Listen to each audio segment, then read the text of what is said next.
বন্ধুরা, আজকে আমি তোমাদের বিট ভাজা করে দেখাবো। দেখতে থাকো আমি কিরমভাবে বিট ভাজি। বিটটাকে ছুলে নিয়েছি, এটা আমি ঝিরি করে করে নেবো, ঝাঁঝরিতে কেটে নেবো। এই দেখো আমি এইগুলো দিয়ে আমি করব। এই যে রসুন আমি কেটে রেখেছি হালকা, আর এই যে বিট।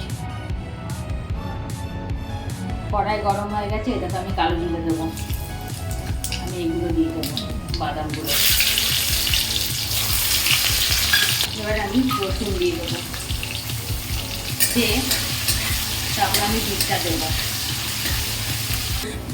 রসুনটা খুব বেশি ভাজবো না, অল্পই ভাজবো। এবার আমি বিটটা দিয়ে দেবো। এবার আমি নুন দেবো, হলুদও দেবো। বিটের থেকে যখন তেলটা ছেড়ে দেবে তখন মনে হবে যে বিট ভাজা হয়ে গেছে। এবার আমি নামাবো।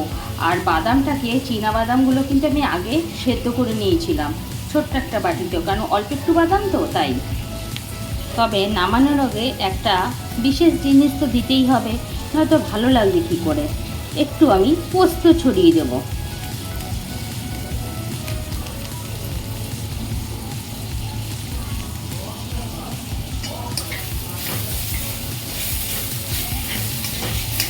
এবার আমি নামিয়ে ফেলবো।